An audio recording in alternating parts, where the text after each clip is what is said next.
Hello Recruit, and welcome to Astroneer Academy 204, to the moon and beyond. And I am one last midnight, the most fabulous YouTuber, and more importantly, your guide on this journey to other planets.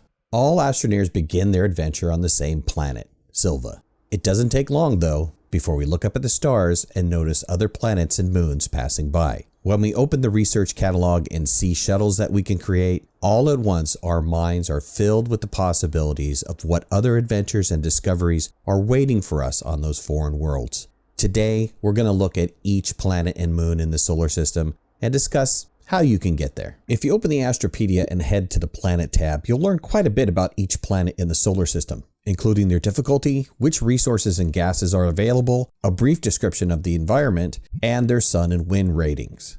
We're already familiar with the starting planet Silva, but as a quick review, it's a Terran, Earth-like planet featuring high-capped snowy mountains, dense forested hills, deep rocky canyons, and wide open plains. Both sun and wind are rated at medium, and the difficulty is easy. The primary resource, which can be found in caves, is sphalerite, the secondary resource malachite, and you can obtain hydrogen and nitrogen gases on Silva. DeSolo, which is Silva's moon, also has an easy difficulty. The surface of DeSolo is dull gray, broken up by small mountainous regions and craters that range from very small to very large. The primary resource on DeSolo is wolframite, and the secondary is sphalerite. Since it has no atmosphere, DeSolo is the only place in the solar system where you cannot obtain any gases. The sun is rated at high, but given its small and quick rotation, daylight does not last very long. The wind rating is low, and DeSolo is also the home of a very special encounter that we'll discuss further in Astroneer Academy 404. Calidor is an arid planet with sparkling sand dunes, large mesas, dangerous rocky areas where you can easily fall into caves, with some flat plains scattered about. It is also home to what may be some of the most beautiful sunrises and sunsets in the entire solar system. Calidor's primary resource is malachite, its secondary resource is wolframite, and hydrogen and sulfur gases can be collected with an atmospheric condenser. Its difficulty rating is medium due to the slightly more dangerous hostile planets that we discussed in Astroneer Academy 102. Calidor can be a solar power lover's dream, as it's the only planet with a sun rating of very high. However, you won't find much wind due to its low wind rating. Kseniya is an exotic world with dense, lush flora and a truly bizarre landscape. It too has a difficulty rating of medium, owing primarily to its hostile plants. You can obtain hydrogen, nitrogen, and argon on Kseniya, and its primary resource is lithium, which can be found in very generous deposits all throughout its caves, and a secondary resource of titanite. The solar rating is low due to its distance from the sun, while the wind rating is high. Many astroneers find the unusual landscape of Kseniya difficult to navigate, but it's worth visiting for the lithium alone. Thankfully, the caves are not as strange as the surface, though you will want to take one of the higher drill mods or vehicle drill string along for the ride, as the rock in those caves is quite hard. Novus is Kseniya's moon, and it too is fairly exotic. While the flora is not as abundant, the same hostile plant life resides on Novus, giving it a medium difficult rating. Much like DeSolo, you will find craters marking the surface of Novus, ranging from very small to very large. Unlike DeSolo, however, you'll find the surface of Novus more difficult to navigate, especially as it also features much higher mountains and numerous canyons. The primary resource on Novus is hematite, with lithium as its secondary resource. You can obtain both hydrogen and methane with an atmospheric condenser on Novus. You will also find both the sun and wind rating as high, though it does have a very short day-night cycle, so make sure you realize this if you plan on utilizing solar power. Glacio is a frozen tundra, most noted for its very tall glaciers with steep cliffs dropping down to ice-covered plains. You will find cratered areas along with some rockier terrain as well, and plant life for organic will often be located in these two biomes. The hostile plants on Glacio are deadlier than those found on planets we have discussed thus far, earning Glacio a difficulty rating of hard. Its primary resource is titanite, and its secondary resource is hematite. While it has a solar rating of very low due to being the furthest planet from the sun, It has a wind rating of very high, making it a prime location to set up a wind farm for power generation. And finally, the planet with a difficulty rating of very hard, we have the radiated planet of Atrox. The hostile planets here are the deadliest yet, and some are able to destroy not only an Astroneer, but also vehicles and nearby objects. Some of the mountainous areas of Atrox can be near impossible as they are, well, difficult to describe. The Astroneer Wiki sums up that biome as Swiss cheese-like mountains. You will also find vast, deep canyons along with a surface littered with craters.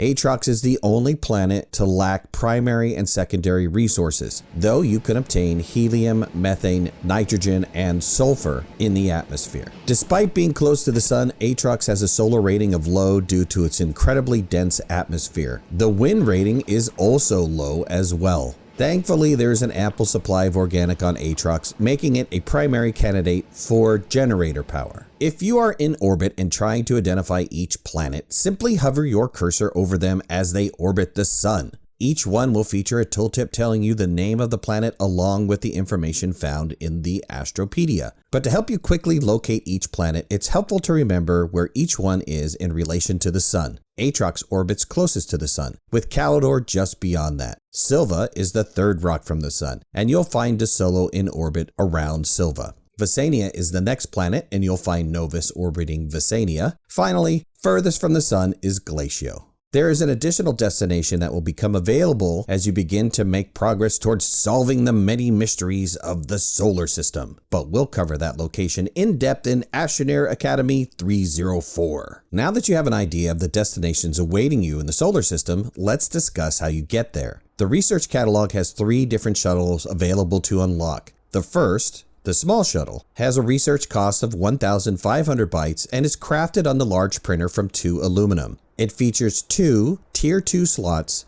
though the one on the bottom is reserved for a thruster. We'll discuss thrusters in just a moment. While it is the smallest shuttle available to an Astroneer, it is also the most important one. The small shuttle allows you to make your first trips to other planets to attain resources that go into crafting the other 2 shuttles. There is one key resource, tungsten, which you simply cannot obtain until you have traveled to De Solo or Calidor to gather it. Tungsten is key because the other 2 shuttles require composite resources which can only be produced with the chemistry lab. And of course, tungsten is one of the required resources for crafting a chemistry lab. You may think, well, I'll just use the trade platform to trade for wolframite and smelt it into tungsten on Silva. But you would also be forgetting one important thing. The trade platform also requires tungsten. So at the very least, you will need a small shuttle for at least one trip before you can even think about creating the other 2 shuttles. The medium shuttle can be unlocked in the research catalog for 3,750 bytes, and it is crafted on the large printer with 2 ceramic and 1 aluminum alloy. The medium shuttle features 4 Tier 2 slots, though just like the small shuttle, one of those slots is reserved for a required thruster. You can greatly expand the storage space in a medium shuttle by utilizing medium storage or medium storage silos in the remaining Tier 2 slots. The large shuttle requires 5,000 bytes to unlock and is crafted on the large printer from 2 titanium alloy and 2 ceramic. It features 2 Tier 3 slots and 2 Tier 2 slots, though again, one of those Tier 2 slots is reserved for a required thruster. Large shuttles are an excellent way to move large objects or a large number of small objects from place to place. Each of the Tier 3 slots can store 1 packaged Tier 4 item. Or if you equip the large shuttle with some large storage silos and then place some medium storage silos on top of those, well, let's just say you won't be running out of room for resources in a large shuttle anytime soon. All 3 shuttles will supply oxygen as long as you remain near the shuttle itself. You can extend the range of the oxygen supply and create tether networks as a result if you place an oxygenator in one of the available storage slots. Likewise, the shuttle can provide very small amount of power via the tethers at a rate of 0.1 units per second. Shuttles will also provide power to items placed in the shuttle storage at the same flow rate. For example, a small battery placed in a shuttle storage will take over 5 minutes to fully recharge. You can increase the shuttle's power output by attaching power producers into the shuttle storage, which will recharge your backpack quicker and can even power machinery attached to the shuttle storage. But since the shuttle lacks power cables, you cannot use it as an orbital power grid, since there's no way to transfer power to items that do not directly connect to the shuttle itself. And here's a pro tip from Brandon, creator of Vainglorious Gaming, for getting a bit more storage space in your shuttles. Each shuttle has a small compartment on the side with a tier 2 slot and a hologram of an oxygenator. Now, you're not required to store an oxygenator there, and you could utilize that space for storage instead. So instead of placing an oxygenator in that space and then relying on tethers to explore on foot when you travel to a new planet, instead create a medium storage silo, or just a medium storage, and place it there. When you're ready to travel, first craft a tractor and a trailer, along with a power producer and maybe even a battery to power the tractor. Load that packaged tractor and trailer, along with the power items, onto that storage, and then stow it in the compartment on the side. When you arrive at your destination, unpackage your tractor and trailer, attach the power items, and you now have both a vehicle and a source of oxygen for your adventures. On top of that, you also have extra space in your shuttle to store resources. This is especially handy when you're first starting out and have access only to the small shuttle, as that side compartment is the only storage available on that small shuttle. Thanks for that pro tip, Brandon. As we have already discussed, all 3 shuttles require a thruster. If you try to launch a shuttle without a thruster, you won't go anywhere. The shuttle will emit a displeased tone, and you will see a required thruster notification. You have 2 types of thrusters to choose from. The solid fuel thruster is unlocked in the research catalog for 500 bytes and requires 1 ammonium and 1 aluminum to craft on a small printer. The hydrazine thruster requires 3,750 bytes to unlock and is crafted on the small printer from 1 tungsten and 1 steel. The hydrazine thruster features 3 tier 1 slots to store hydrazine for fuel. Without hydrazine attached to the hydrazine thruster, you will not be able to take off. Instead, once again, you will hear a displeased tone from the shuttle and see a notification that it needs fuel. Once your shuttle has a thruster, and hydrazine if required, you can take off using the indicated keys or buttons. Upon takeoff, you'll be lifted into an orbit around the planet you took off from. If you wish to land on a different location on the same planet, look for one of the existing landing zone domes and click the one at which you wish to land. You will descend from orbit and land at that location.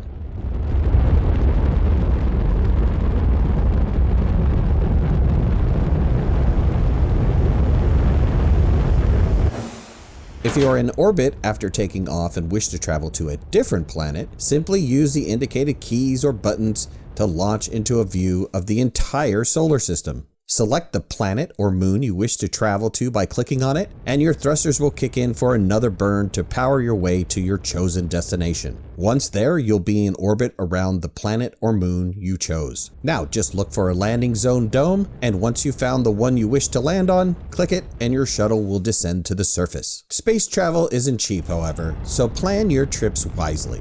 If you're utilizing a solid fuel thruster, it will only last for 4 burns. Each takeoff from a planet is a burn, and going from planet to planet is another burn. After the 4th burn, the solid fuel thruster is destroyed and must be replaced if you wish to travel again. The hydrazine thruster can be used for an unlimited number of burns, but it too comes at a cost. Each burn will consume 1/8 of a canister of hydrazine. So if you have 3 canisters of hydrazine attached to your hydrazine thruster, you can make 24 burns before you need to refuel. If you're confused about what does and does not constitute a burn, let's take a quick trip to illustrate it.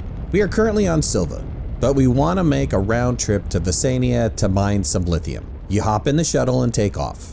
That's the first burn.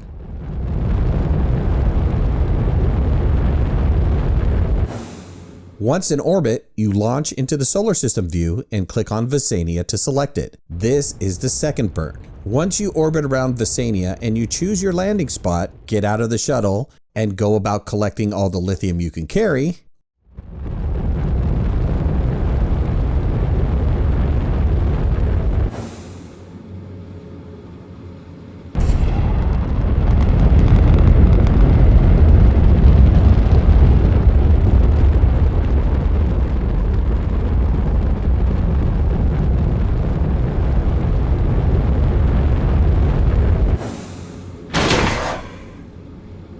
When we're ready to return to Silva, you get back into the shuttle and launch. This is the third burn.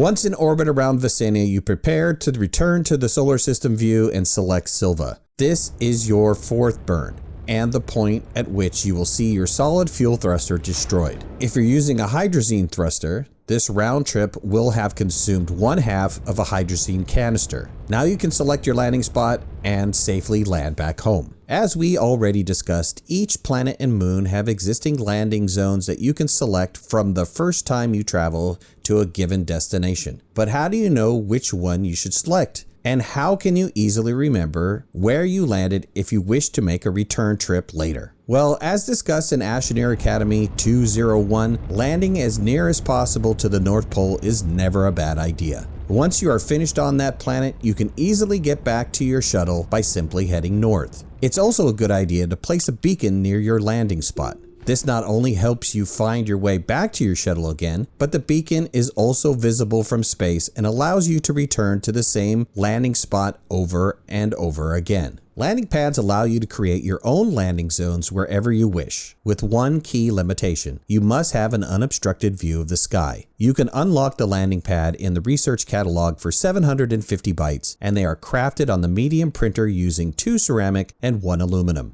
When you are ready to use the landing pad, simply unpack it and then deploy it. If the landing pad is in an unsuitable location, the light in the middle will glow red. If that happens, move it to a space where you have an unobstructed view of the sky. If the light is green, however, you can fully deploy the landing pad and create your own landing zone. If you wish to create a permanent base elsewhere on Silva or on a different planet and moon, it's not a bad idea to take along a landing pad. It may be that none of the existing landing zones are ideal for your plans. By setting up your own landing pad, you can create your own brand new landing zone wherever you choose. Unfortunately, you cannot relocate the original starting landing pad on Silva. It is a unique structure that is spawned next to your starting shelter, and it cannot be moved. Any landing zone, whether existing or created by a landing pad, can be occupied by only one shuttle at a time. If you and a friend both wish to land at the same spot, one of you will need to land and then move their shuttle away from where they landed. That will open the landing zone for a second shuttle to land on the same spot. In their default configuration, all shuttles are one-seat vehicles. However, this does not mean you need to make multiple shuttles for every astroneer who might be present in your solar system. If both you and a friend want to take a trip together, simply place a rover seat into an available storage slot in the shuttle. One of you will need to enter the shuttle as usual, while the other person will need to enter the attached rover seat. Typically, the person who enters the respective seat first will have piloting controls. And if you want to take more than 2 people on the same trip, you'll need a large shuttle and a large rover seat. That will let 4 astroneers take an interplanetary road trip together. One final thing we need to discuss surrounding space travel is what happens should you meet an untimely demise on a distant planet. If you have not yet deployed a shelter or a field shelter on that planet, you will respawn inside of the shuttle you last used. If you have deployed a shelter or a field shelter on that planet, you will most likely respawn inside of that shelter, though there is a small chance you may respawn inside of the last shuttle you used if that shuttle is significantly closer to the spot you had your unfortunate experience than the last shelter is. Of course, as we discussed in Astroneer Academy 102, if you elect to utilize the respawn at start shelter option, you always respawn at your original shelter on Silva, no matter which planet you were on when you selected that option and regardless of which shelter or shuttle you used last. And that wraps up Astroneer Academy 204. You are now equipped with the knowledge of what to expect at every destination in the solar system, along with the know-how of how to get there. In our next course, Astroneer Academy 205, we'll be taking a deep dive into the mysterious purple structures, gateway chambers. But until then, this is One Last Midnight signing off. If you haven't already, hit that like button. If you're not subscribers to Vainglorious or my channel, please make sure you hit that subscription button. If you want to follow us on any of our social media, you can find the links in the description below. And make sure to hit that notification bell so that you know when we go live and when we post new videos. Talk to you soon. Thanks a lot. Bye-bye.